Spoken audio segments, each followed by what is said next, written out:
Once upon a time. In a land far away. I'm Katrina. And I'm Geoff. And welcome to the Fairy Tellers Podcast. Myth, legend, folklore, fable. We explore what they say about cultures then and now. Grab a hot cup of cocoa and a comfy seat while we retell you a thing.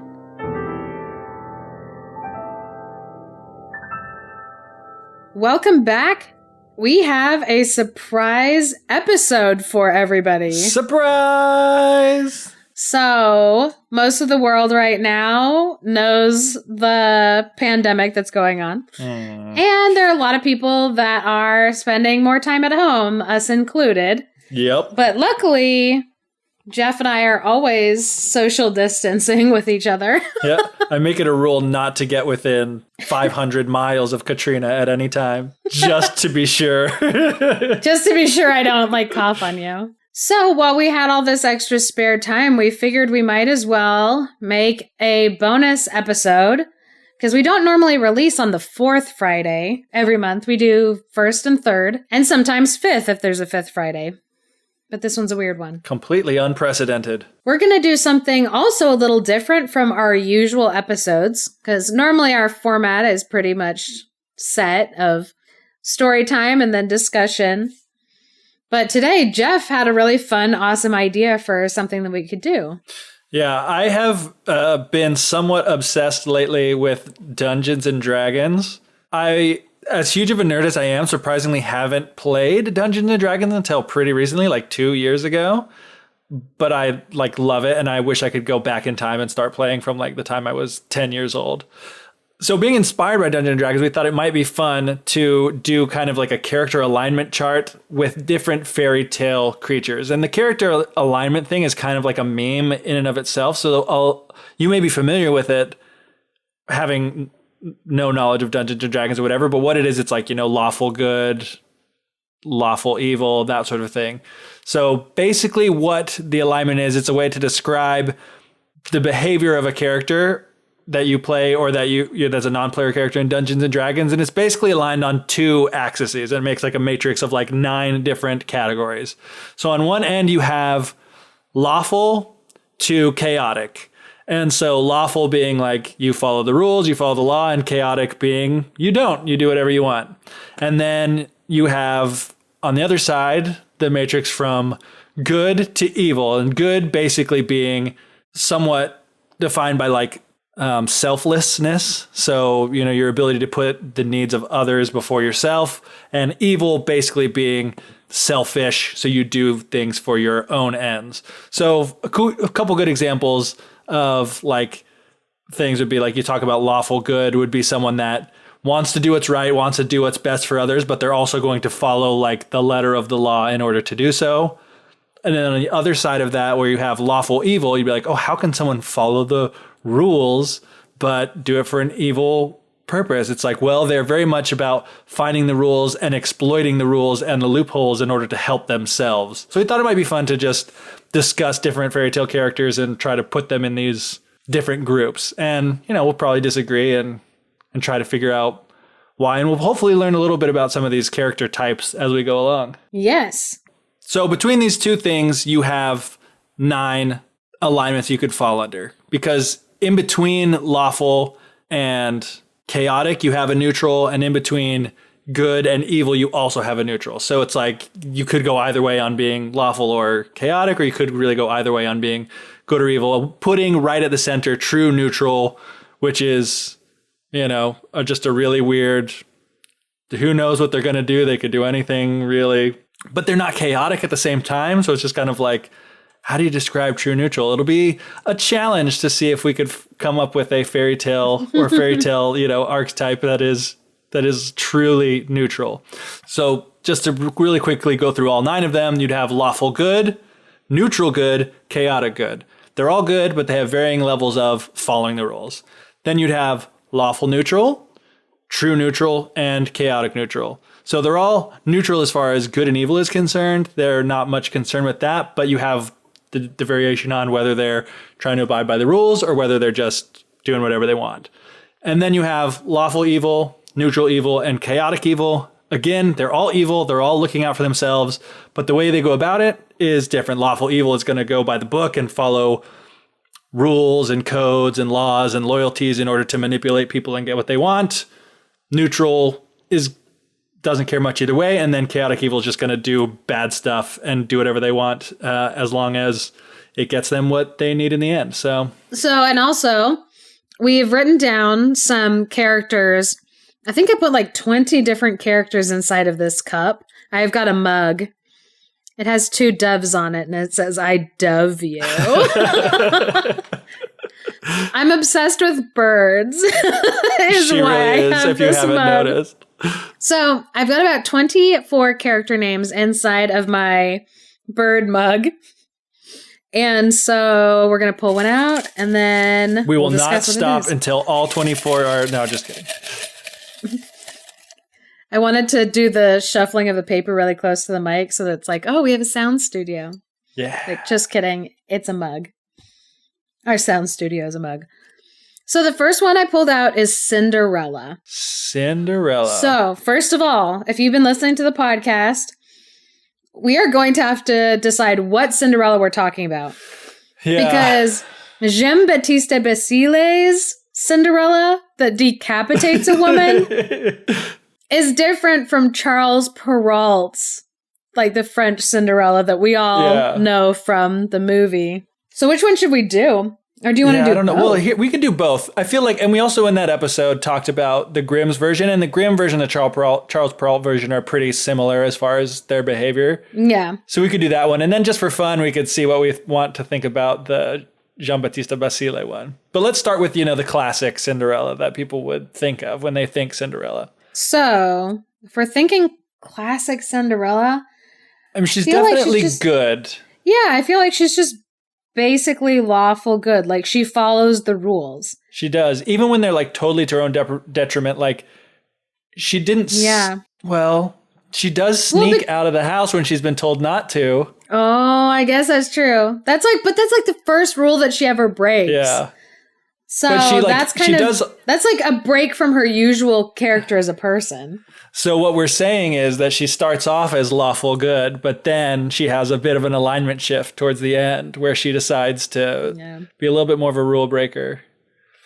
Yeah. I mean, lawful good does seem pretty good because, like you said, it is pretty much just that one thing. That's the only thing that she does that's like not in character. Yeah. And it's like because she even follows like the fairy godmother's rules of like, you need to be back at this time. Yeah. You need to make sure that this happens and this happens. And she's like, okay, I will follow those rules exactly. So the only time that she doesn't follow a rule is when she decides that she's like, no, I'm going to that party anyway. Right. And she's like kind of always putting others before herself. Like I think it's the Grimm's one where she talks about how like she always had, her mother had said that you always need to be kind. Like when her father went away on like whatever trip, she asked him, instead of for a gift for herself, like, oh, give me the first twig that brushes you on the way back because I want to remember like the great adventure that you had or whatever, So it's like she's always doing stuff for other people. So yeah, totally lawful good with, the exception of breaking the rules to sneak off to win the prince's heart and become happy forever after. Yes. What about the one that decapitates? So the one that decapitates... Chaotic? Good? No. I'm kind of thinking maybe she's like neutral, not true neutral for sure, but because she just kind of like she was swayed. That's the thing. It was like, it wasn't her idea to kill. Well, but her governess was like, oh, if you were to kill her, then I would be your mom. And so she did something evil to get what she wanted. So yeah, for her own self too. For her own self. So I feel like that's evil. Yeah, I kind of feel like that's evil too. Yeah, I kind of feel like murdering somebody for your own self-interest is pretty evil. Yeah, because even in the story, it said like the only thing that woman had done to her thus far was like would give her dirty looks. Yeah. And it's like, that's not a reason to kill somebody. So maybe neutral evil. Like, yeah. Because she's not chaotic. She's not evil all the time. Yeah, she's not chaotic evil. She's not constantly doing evil things. Like, yeah, and it's not like she's just like doing whatever. It's like she really is. she's not following the rules, obviously, because murder is definitely against the rule. But, you know, she was kind of swayed to do it. She'll do whatever, follow the rules or not, in order to get her way. Wow. Yeah. So you almost could not get further. We almost went to opposite ends of the spectrum for the different versions of Cinderella. It's like we have lawful good Cinderella, and then we have like evil neutral Cinderella. Yeah. That's awesome. Love it. That was a great one to start off with. That was, because it was like, okay, let's think about this. All right, so a second one. Okay, on the paper, I wrote Devil's grandfather, who isn't anything. I think I meant Devil's grandmother, but I think I got confused while I was just writing really quickly. So this one is Devil's grandmother. Yeah. And if you haven't heard of this story, just super quickly, there are these soldiers that need to get out of a sticky situation, make a deal with the devil, but they can only get out of it by solving a riddle. They're trying to find a way to not lose their eternal souls. So they end up tracking down the devil's grandmother in the middle of the woods, who decides to help them by tricking the devil into giving away the answer to the riddle, helping our protagonists escape being taken into the clutches of her own grandson, the devil. Yeah. And she like feeds them cookies. Yeah, she like gives them like a good meal. She's like real sweet. Chaotic. I feel like she's chaotic good. Yeah, that could make sense. I'm trying to think, because she is good. It gets tricky because there's a whole thing of perspective. Like what she did is not good for her son. No. Or her grandson, excuse me. Her grandson, yeah. But it was good for another person. But yeah, it is kind of like she was kind of chaotic. She's like, oh, whatever, this would be fun. Yeah, because it seems like she goes completely against her own family's self-interest just to do something good. Yeah, like just for kicks. Yeah, that she was like, oh, yeah, I'll help you, like my grandson. Because it sounds like for her grandson to lose those three guys' souls, it probably wouldn't have put the devil out like too much. Yeah. But to the three guys whose souls they were... Yeah, it was very hell. It was... Yeah. Yeah. She definitely... So, she's definitely far from lawful. Yeah, she's far from lawful, but I feel like she kind of was like, I'd rather just help out these guys, even though it makes no sense. Yeah. No, you're totally right. I think chaotic good is exactly what it is, because... if she was like lawful good or maybe not lawful good, but you can make your argument either way. But it's like they made a deal. You made a deal with the devil. You've been getting all these benefits. You got this magical golden whip that gives you as much gold as you want. Like, yeah, you knew what it was when you signed up. You pay the price. You follow through. But no, she's like, oh, forget that. We'll get you out of this. Yeah, I agree. 100%. Chaotic good. Devil's grandmother, chaotic good. All grandmothers are chaotic good. Not all, but you know what I mean? Like, I think probably the stereotypical grandmother's chaotic good. Like, a stereotype for grandmas. They're chaotic good. You go to their house and, your parents are like, oh, well, you can't have, ice cream before you eat dinner. But at grandma's house, it's like, come on, let's go get some ice cream. You know what I mean? Like, the kids go over and they just break all the rules because they're putting, they want to make these kids so happy. Yeah. They're like, I want to do good things that just make you happy, even though it makes no sense and it's really irresponsible. Grandmothers are like, I can do whatever I want. Love it. That's awesome. All right. So next one. Okay, so we have Sleeping Beauty. Ugh. I'm so torn. Because she doesn't do a whole lot. Yeah, she sleeps. She was a baby. And somebody cursed her for something she didn't do. Yeah. And then she goes in magical sleep. And then her parents left her alone in the house. And it's not like they left her alone saying, don't go upstairs to that room. They didn't tell her anything. They just they thought they had taken care of all Spindle. So it's hard because she doesn't really act. Do anything. She just is acted upon constantly. Like she is kissed by the prince. Well, depending on the version too, but. Yeah. But most of the versions, she really is just pretty inactive. She may be the best case for true neutral. Yeah, that there's just nothing about her. Maybe true neutral means you're super boring. or neutral good, because she also like... Maybe with her, we just don't have enough information on her as a person. Yeah. Because she just, like in her own story that's named after her, she's more of a prop.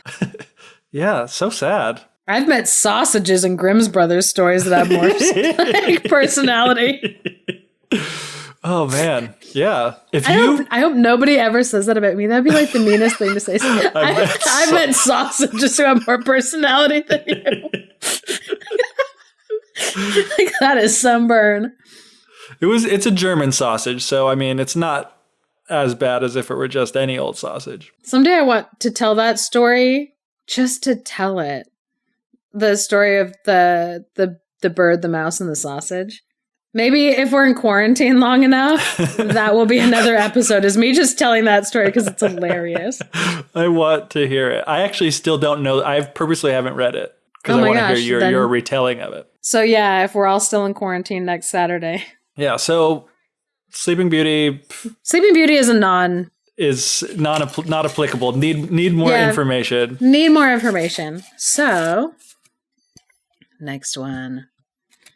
We have wolves. Wolves. It's like Aesop's Fables wolves. Well, or just fairy tale wolves. They're all kind of... There are a few mythological stories where wolves are good and helpful. Usually, I feel like it's usually like the female wolves that are good and helpful in mythologies. Speaking just about Europe. Right. Yeah. As we talked about before, North America, it's completely different. That's true. So I'm thinking a gut check is going to be chaotic evil. Yeah. They don't follow any laws. They just do whatever they can to get whatever they want. They'll eat your grandma and dress in her clothes. Yeah. They'll play little games to trick you into getting close enough that they can gobble you up. Yeah. Even after they're already full of eating your grandma. Yeah. Yeah. I would say, pretty solid, chaotic evil. Yeah. And so here I'll make a side note. In D&D, they talk to about, which we won't be following because as we've talked about, animals, especially in Aesop's Fables and in fairy tales, are often, taking on human characteristics, but it's like lots of like animals, they're like unaligned because kind of like Sleeping Beauty. That's what we should say for Sleeping Beauty. She's unaligned because she doesn't have enough wherewithal to act enough to really be acting in accordance with any alignment or not. I'm just kidding, Sleeping Beauty. Whoever we just need more information. We just need more information about her. But so, an animal in real life, a real life wolf would be unaligned because it's not good, it's not evil, it's just a wolf. But normally D&D rules, animals are unaligned. Right. But Aesop Fables and fairy tale wolves, talking about people, yeah. Yeah, so we're going chaotic evil. Yeah.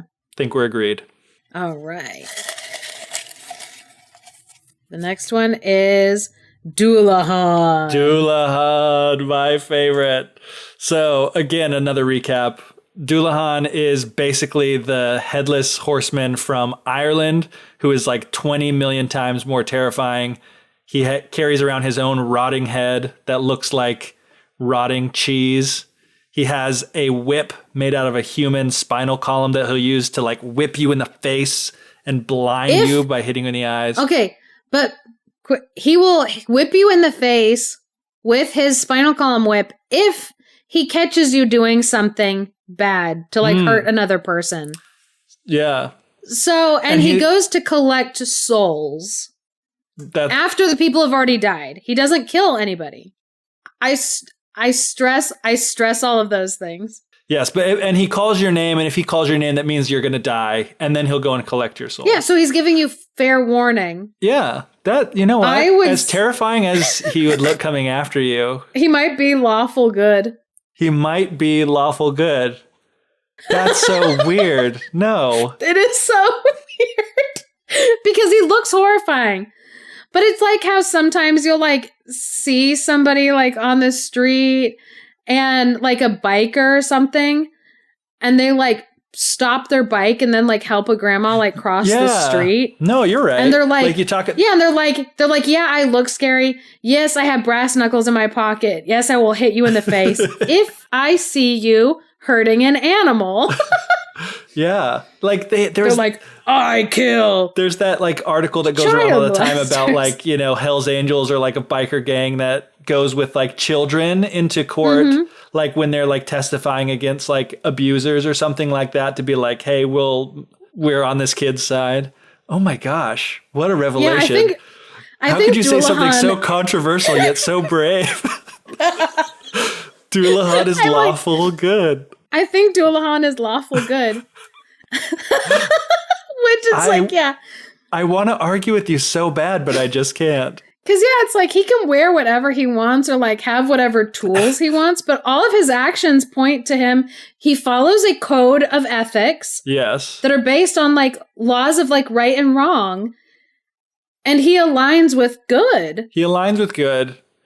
In the, here's where I'll push back a little bit and say maybe lawful neutral. In the sense that he's not really good or evil, in the sense that he's not doing anything for himself and he's not really doing it for other people. He's just following the rules that are like before him with no consequence to whether it be good or evil. But you don't think that like, because in the tales it says that like if he hears a man stumbling drunkly outside going to attack a woman, he will go to them purposefully to maim a guy who's doing bad. And to do it for the woman or the person that would be a victim of this person. Okay, you know what? You convinced me. We switch it back. Lawful good confirmed. Well, because I was saying, like, I think you're right when you say, like, neutral good.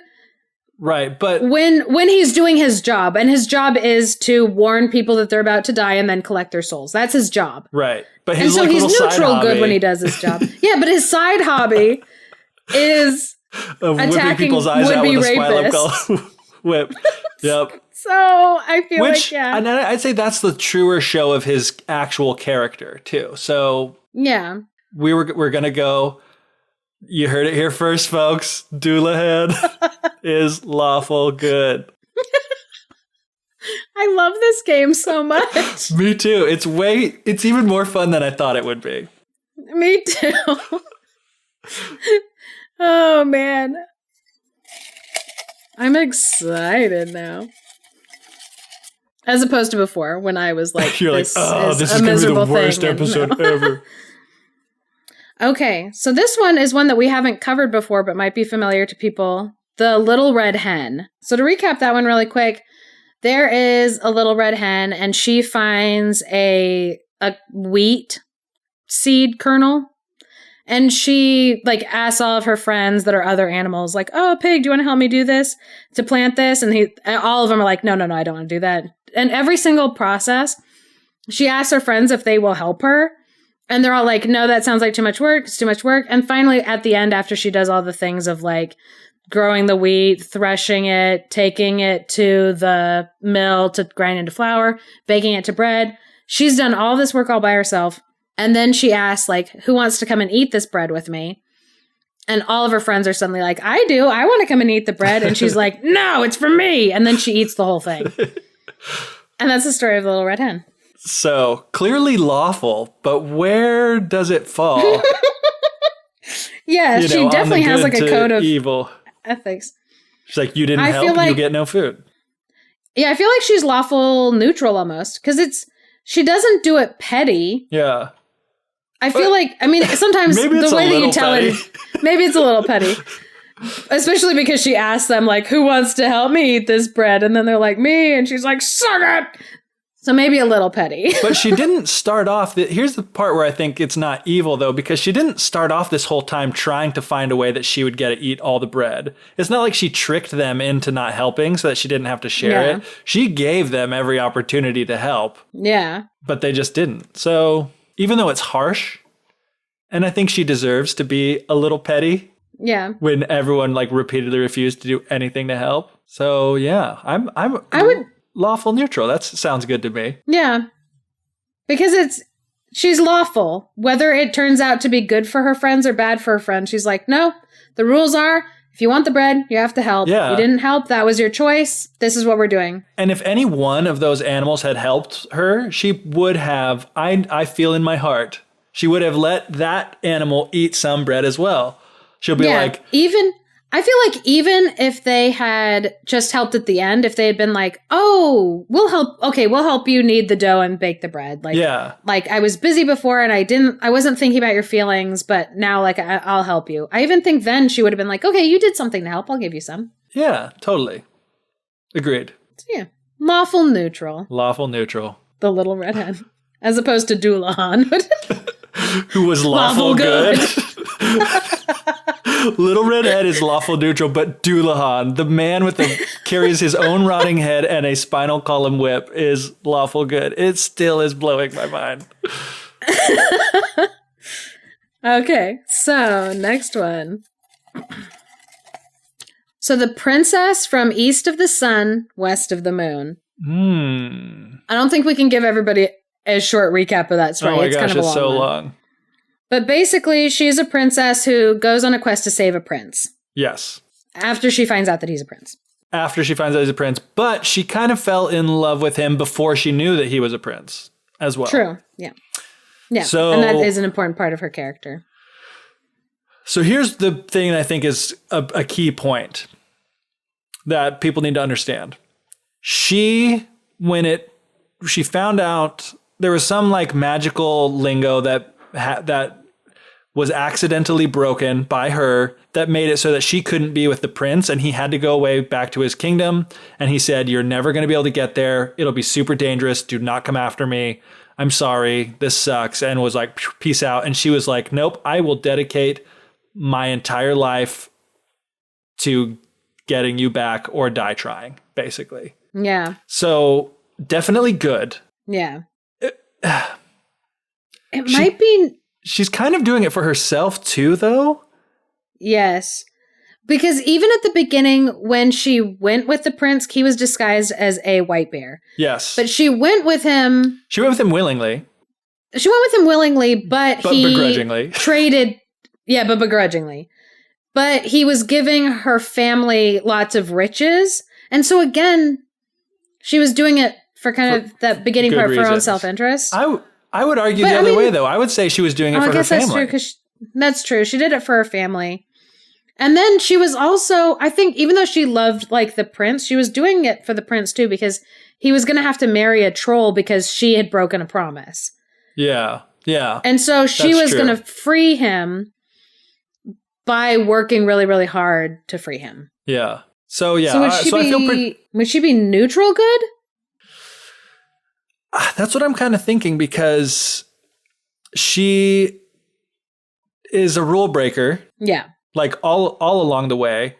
She does. So the rule was she wasn't supposed to see what the prince looked like. So he was a bear during the day, but then he would turn into a human form at night. And so he would always come in. He was a bear on the streets, and then but a prince in the sheets. So she wasn't supposed to see him. And so that was the thing. She wanted to see what he looked like when he turned into a human. So she brought a candle. So she didn't follow the rules that he had set, saying like, you know, you can't do this. And he made his point very clear. And even the same thing, like you're not supposed to be able to travel to the east of the sun, west of the moon. But she went all along and like did all these things like to, you know, push that poor south wind. Which wind was it? The south wind that was the strongest? Doesn't matter. The north wind to like take to these limits to get back there. Yeah. But then also when she got up there, I mean, she felt fine lying to the troll princess. Yeah. She felt fine scheming. So she feels fine scheming and lying and doing unlawful things as long as she thinks it's for good. Right. So yeah. Neutral good. Neutral good. Because she usually makes good choices, right? But she does not care how you feel about them. Yeah. Or the laws of the land are irrelevant. Yeah. Nice. These people are not really lining up where I thought that No, they're not. Like when it's like once you think about them more, you're suddenly like, wait, okay, I see why you live your life the way you do, but that's not what I was expecting from you. Yeah. Like the devil's grandmother. Chaotic good. Okay. Here's another one I don't know if we're going to want to get into because it's sheep. So again, when we're talking about animals, we're usually talking about Aesop fable sheep. But I feel like the sheep are a lot like Sleeping Beauty. Stuff just happens to the sheep. Yeah, and that's one of the things too. I was thinking like sheep are kind of like true neutral because they just kind of go along with whatever. Yeah, they're sheep. They're sheep. They follow. They're followers. And I suggested that one as being one that we do because I wanted to make sure we got something that would be at least close to true neutral. Yeah. But it's like a sheep would do basically whatever you told it to. Whether it be good, whether it be evil, whether it be lawful. Yeah. I used the sheep for evil. Suddenly I just thought of Zootopia, which I'm like, wait, that is a thing. Gosh, yeah, she was an evil sheep. Well, but then she used other sheep to do evil with her, like they were her partners. So those sheep just followed her. They were sheep, but she used them for evil. You shouldn't use sheep for evil. Are you getting your kicks on Route 66? If you're passing by the Petrified Forest, make sure to stop in Joseph City on Thursday, Friday, or Saturday for Mr. G's Pizza. Ask for Andy, and if he's there, let him know that he can run from the law, but he can't run from the eyes of Zeus. Grab a slice or a whole pie to go, or enjoy Mr. G's Pizza in the back room, which features theater seats and movies perfect for the whole family. Mr. G's Pizza, the only restaurant in town, worth going to.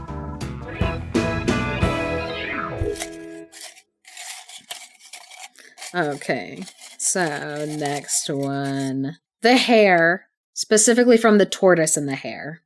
Yeah, and that's the thing too. I don't remember you being an Aesop fable person. Are there other stories about hair?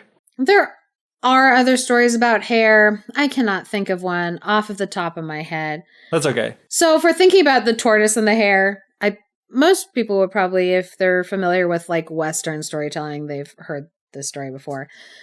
A tortoise and a hare tried to do a race with each other because the hare, the rabbit, was basically like, I can go way faster than a tortoise, obviously.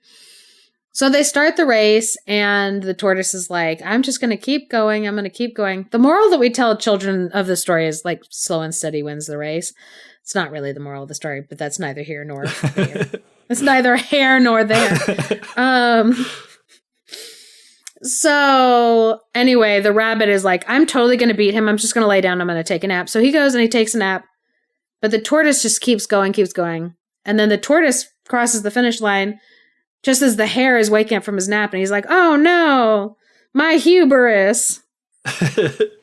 He lost because he was super prideful. Yeah. Basically. So what do you think? I don't want to say he's evil. Yeah. I don't know. His pride is being super prideful and being like, oh, this tortoise is so slow. He sucks. He's stupid. Maybe that is evil. Yeah, because he was he the one that instigated the race because he just wanted to like show off? Because he was just being a jerk. Like the whole point of the race was like so he could be like, look at me own this loser. Yeah. So I guess that's evil. It's mean. Yeah, arguably. But I would say I was thinking on the other axis, like chaotic, because he just kind of does whatever. I mean, the rules of the race basically are really simple. It's like the first one to get to the end, but he's like, it doesn't matter. I could take a nap. I could run. I could do, whatever I want, and I'm still going to win. And so he made really chaotic, weird, bad choices. Yeah. Because of his pride, like because of the bad tendencies that he had. Yeah. So maybe, he... chaotic evil. I could make a case for chaotic neutral as well, like but I think you're right. He was just a huge jerk. I think that does push him enough. The fact that he was the one that wanted to do the race because he could show off, which again, I don't actually remember if that's true or not, but I'm pretty sure it is because I don't think that the tortoise was like, do you know what would be fun and maybe a great part of our friendship? Like, no. I think like the rabbit was like making fun of him, and somebody, if not Rabbit himself, was like, you guys should have a race. Yeah. So yes, the rabbit. Chaotic evil. Again, all of these basically have been a surprise. As opposed to Dulon. Oh. As So it's like the rabbit from the tortoise on the complete opposite spectrum as Dulon, and not in the way you would think. This is my new favorite game. We're going to do this all the time. We really are going to go through all 24 of these because it's just too fun. I know. I'm like having so much fun. Ooh, this one will be interesting. Rumpelstiltskin. This will be good. And I think the reason it'll be good is we haven't had one of these yet. Yeah, we haven't had one of these yet. I would agree. It's lawful evil. Yep. 100%. I'm like lawful evil. Because he's always like making a deal, like getting like an ironclad contract to get his own way. And he doesn't care what you think. He's going to do what he's going to do. But through these like, lawful means. Yeah. And it's like he might help you with something so that he can sneak into doing a deal. Yeah. Like he'll be like, oh, I will help you like with this chore that you're doing, but you have to give me a baby. But here's the strings attached. Yeah. And he's like, so like clear and upfront about it. Yeah. Yeah. So he is pretty upfront about it. He's like, these are the rules. I am evil. Yes. Rumpelstiltskin. 100% lawful evil. Lawful evil. I'm glad we both immediately were like, this is a good one. We haven't had it yet. And we're like, yes. Yes. Lawful evil. We should have done it on 3. 1, 2, 3. Lawful evil. Oh, here's an interesting one. Mulan. So this was our last episode that we did. Yes, Mulan. Definitely not lawful. No. She's a lawbreaker. She's a lawbreaker, but for good. For good and to keep the law? Yeah. To like circumvent the law. Circumvent the law. Yeah, that's true. She was circumventing the law to circumvent the law. Yeah, she was like, somebody from our family has to go and it's not going to be my dad, so it's going to be me, even though that's breaking the law, but we have to follow the law. Would she be neutral good? So neutral chaotic good or, lawful? Yeah. You can't be chaotic lawful. No, I know. but she kind of is, ends. Though. No. Yeah, it's like, it's hard to say. Well, I wouldn't say that she's chaotic. She has very clear motives. No. Yeah. And so her motives are good. And I get why you're saying chaotic, lawful, not, well, no, never mind. What? Lawful. It's not lawful, though. You're right, but it's not chaotic good either. Is she just neutral good? Neutral good doesn't sound right either because she's doing it for like very specific, honorable reasons. Yeah, but that doesn't. But here's what we can clarify that though, because that doesn't matter. Like that just plays into the good aspect of it. Yeah, like, it doesn't matter how good the reason is. If she's not following the law, she's not lawful. But she's also not chaotic because she's not just doing whatever. She's just neutral, very meticulous about it. But it does seem weird to say neutral because she is so intentional. Yeah. About it, but I think, in the strictest definition, she would be neutral good. Yeah. But we want to give her like a bonus star for being extra good. Because here's the thing. Okay, here's the other thing too. Where she's like neutral good.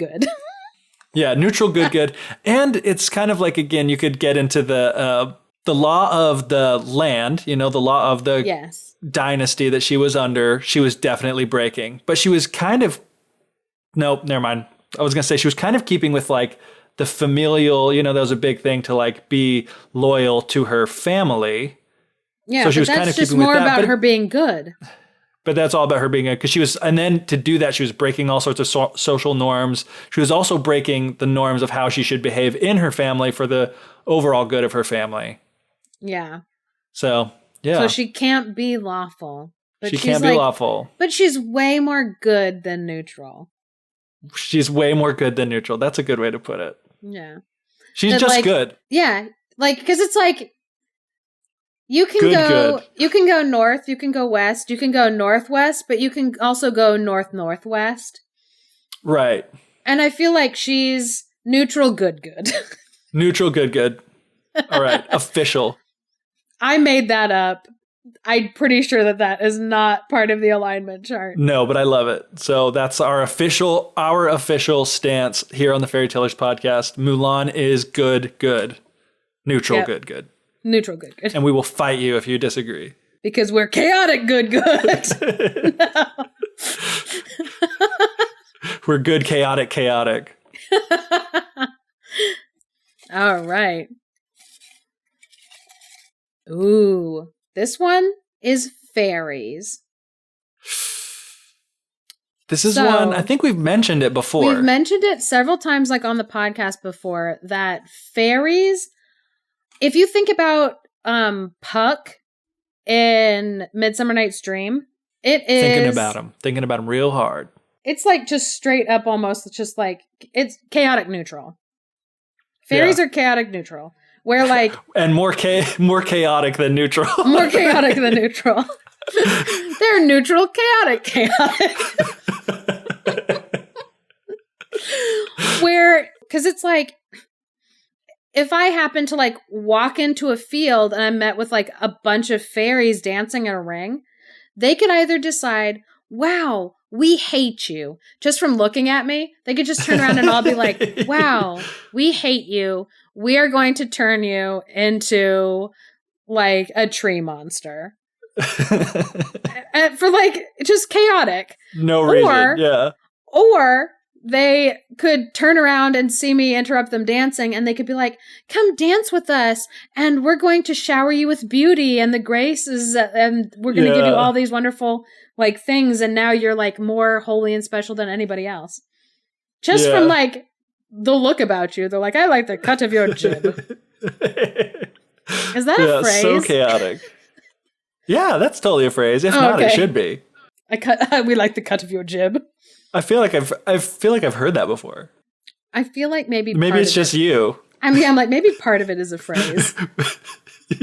It's like a phrase that you're using completely wrong, but it also makes sense with... Yeah, and because of how securely I said it the first time, it made it sound like it definitely probably meant something. And if you didn't understand it, it was because you don't know. Yeah. Yeah. But fairies are fun. So, chaotic neutral probably officially falls as like the funnest alignment that there could be. Yeah, but also one of the most dangerous to be around. Yeah. Because you don't know what they're going to do. Like if you hear about like fairies, so like if you're like, oh, there are fairies in this field over there, like it's not like, oh, there are like demons in this field over there. You're like, I'm staying away because demons just want to hurt me and be bad and do bad things. Because it's there's like fairies like, oh, they could be fine. Well, because there's some folklore where they're like don't go into that area because there are fairies. They might snatch you and take you into their realm forever, like kidnap you. But maybe they kidnap you and you have a wonderful life in the fairy realm. Maybe, you don't know. So maybe it's best they stumble across you. Yeah. Maybe they stumble across, because here's the thing. So we talked about in the Sleeping Beauty episode, the fairies came in and like Sleeping Beauty had given birth to these two babies. Yes, and those two fairies had just been passing by. They were just passing by, and so they came and they took care of these babies until, someone else came or until Sleeping Beauty woke up. So that was like a very good thing for them to do. Yeah. But again, it was just been like, we're going to take these babies and raise them as our own and be crazy. Yeah, which is like another thing that sometimes fairies do, where people say that like a fairy in the middle of the night can come in and switch your baby with like one of their babies, and now you have a changeling. Yeah. In your house. And even in Disney movies, fairies get like drunk in the closet, so they could do anything. They weren't. I don't think they were in a closet. I think they were drunk inside of a drawer. Oh yeah, because they were small. Because they like shrunk down to size, and then but maybe they were drunk in the closet and just having a chit chat in the drawer. I can't remember. We'll all have to go home and watch the movie Sleeping Beauty. So yeah, fairies are a really interesting one because they're just like, we're chaotic. That's what we are. Neither good nor bad, just whatever they feel. The next one is Chicken Little. So, or in England, it's called Henny Penny. I've had people come at me being like, no, Chicken Little is a boy because he was a boy in the movie. And I'm like, what are you talking about? Henny Penny is a girl. She's a hen. Anyway, There's a bunch of other animals with ridiculous names in the story. Cocky Locky. It's a rooster. Ducky Lucky. Ducky Lucky. Turkey Lurkey. And Dander Gander. Or Pander Lander Jander Dander. Gander Bander. Bobander Fee-Fi Fofander. Gander. Regardless, there's a gander. Anyway, an acorn falls onto Chicken Little's head. And she freaks out. She thinks the sky is falling because she just like went to like the worst case scenario. So she wants to like go to the king and tell him. So she gets all of her friends to like come with her. Like she finds them on their way. They're like, what's your problem? And she's like, the sky is falling. And they're like, oh no. None of them question like, maybe you're dumb. Anyway, so they all go trying to like go to the king. And then Foxy Loxy was like, maybe you should come to my lair and we'll talk to the king later. It was like, I have a shortcut if you come to my house. It's a trick. The fox wants to eat them all. And in different versions, either the Foxy Loxy eats every single person involved. Oh, man. And some of them he eats all of them but Chicken Little, and then Chicken Little manages to get to the king. And in some of them, the fox gets none of them. They somehow outsmart the fox and then get to the king, and the king is like, you're stupid. And I guess that's the end of the story. So it's like, your stupidity can get you and your friends killed. I don't know if there's supposed to be a moral in that story, or it's just ridiculous. Either way, Chicken Little. Where do we think on the alignment chart? Yeah. Stupid isn't on the alignment chart. Stupid isn't, but I would say like stupid good, if it were. Because she's trying to help people. That's true. She's trying, that is true. And herself, but she's warning people and being like, hey, we need to get to safety because the sky's going to fall and crush us all. Yeah. But okay, here's my problem. Because I feel like we're inching close to saying that Chicken Little is neutral good. Yeah. But Chicken Little and Mulan should not be in the same. Well, the same category. I guess they can be in the same category because they're both trying to help those around them. They're trying to warn people or save people from a danger. It's just Chicken Little is stupid and Mulan is intelligent, crafty, brave, like all these other things. Yeah. Chicken Little and Mulan, that's twins. A likelier pair you will never meet. Like, no. Wrong. Yeah, I'm really stretching my brain to be like, well, maybe we just don't know enough, and it's like she could be chaotic, like. Okay, maybe chaotic good, just because. I mean, she doesn't mean to be chaotic on purpose. It's more of just what's inside of her as a person makes her make chaotic choices. Like just freaking out. Like what is the proper protocol to go through when you think the sky is falling? She doesn't care. She's just going to run and go straight to the king. Like, that's not what you're supposed to do. I don't know. It's a tough one. It is. Because it's like she is trying to do good. She is trying to do good. Yeah. She's definitely good, even though she's stupid. I want to say chaotic good, just so we can feel better about her and Mulan not being the same category. Yeah, they shouldn't be in the same square. No. But they're both good.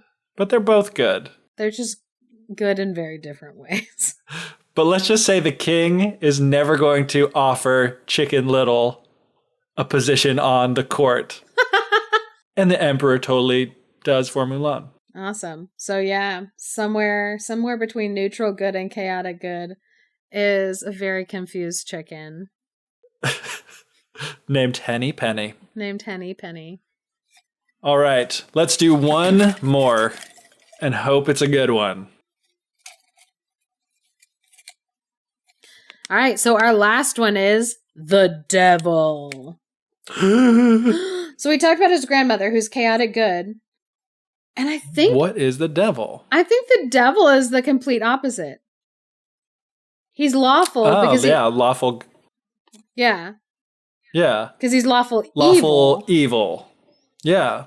I'm glad we both came down on the same side, that we're like, yeah, evil, yeah. Yeah, I would agree. That's so evil. Funny. Yes, evil. In that family tree, yeah, it's good to know that we're in agreement that the devil is evil. But it's also totally funny that like his grandmother in the same family, and they both still can love each other, even though their alignments are different. Yeah. But they probably frustrate each other a lot. Probably. The apple does fall very far from the tree in that, particular family.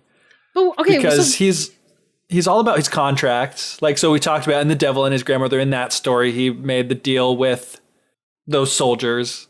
We talked again in that episode about The Devil and Major Stobo. He had this whole big contract about how he was going to have his soul. And in all of these things, he doesn't go back on the deal. When he sets that contract, he follows through on it. But he's using the contract to try to trick you. It's like, he's never like, oh, well, the contract doesn't matter and I'm going to just take your soul anyway, you know? Yeah. Yeah.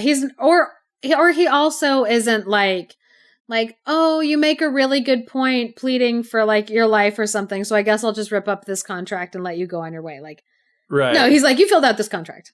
Yeah, we had a deal. And, going into that deal not with the best, not in good faith, you know?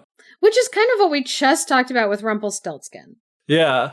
It is interesting how it's kind of like... Because Rumpelstiltskin, he makes a deal. And he follows through with the deal. But also, it's not a secret. If somebody's like, I get your firstborn kid, they're probably not good. Yeah. If they're like, I'll help you, but if I can extort a child out of you, like, what are you going to do with this baby? Jeez. Yeah. So it is interesting that Rumpelstiltskin and the devil are like the same. Yeah, but it's funny because we've also talked in previous podcasts before that, like, if the devil kind of pops up in a fairy tale story, it's usually the devil got placed there after Christianity moved into the area and kind of got a hold. And they pull out characters that have an alignment like Rumpelstiltskin. Uh-huh. They'll pull those characters out and then they'll pop in the devil.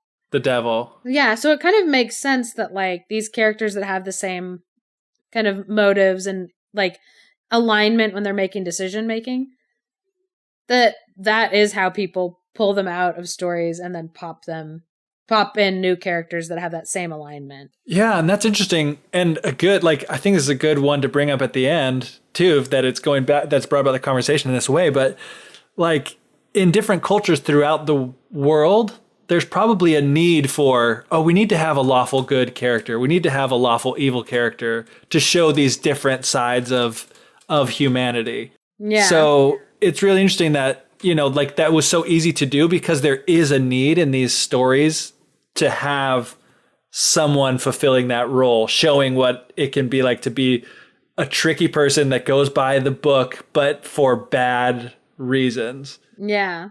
Because there are people like that in real life and you need to be watching out for them. So it could be an easy for a morality tale, or it would be something that someone might have had experience with that they want to bring into a story. Yeah. They're like, you can't cheat the Rumpelstiltskin. I mean, devil. Put it on a t-shirt. You can't cheat the Rumpelstiltskin.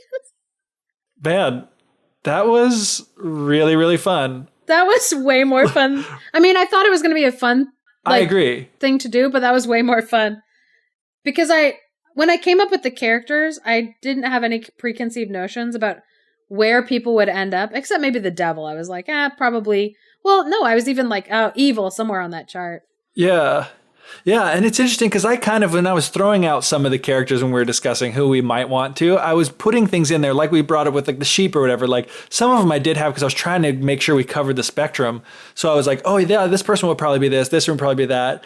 But when we further examine them and their actions and what they do, we realize that they're so different than what we thought. That's what was so fun to me, was how, when you actually get into it, you'll be surprised by what these characters are. I was like, almost none of these were what I expected them to be.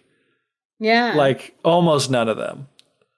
Which is just insane. It was so fun. And we hope, you had fun listening along with us. Thanks for listening to our very, non-academic podcast episode of just having fun, lightening the mood. Yeah, because we all could use a little bit of that these days, for sure. But yeah, and if you have any opinions on any things we said, I will go to bat for a lot of these, but I could be swayed in some others. So let us know, on our Facebook page. If you go to the Fairy Tellers page on Facebook, you could probably argue with us a little bit about what you think. about these characters, or you could even ask about one that maybe we'll cover in another podcast, depending on how long everyone's stuck in quarantine. Yeah, I definitely want to do this again, even if we just have our own private call where we just do this like every week. We don't need to do the podcast anymore. It's just, ooh, we could spin it off, a spin-off Fairy Tellers podcast, the Alignment Chart podcast. Yes. Coming to your ears soon. Anyway, if you stuck around this long, we appreciate it. Thank you. And we really hope that you are feeling good, keeping safe. We hope life gets better for everybody soon.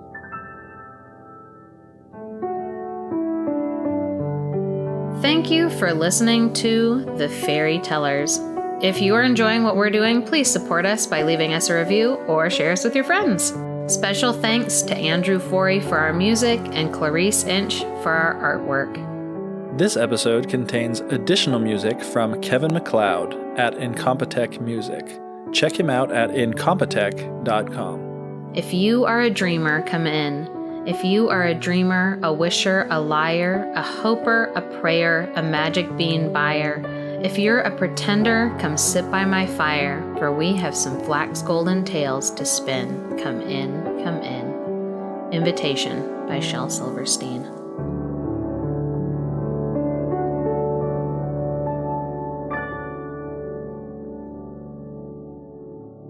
These are the rules. I am evil. Was that punctuated with a car horn? Yeah.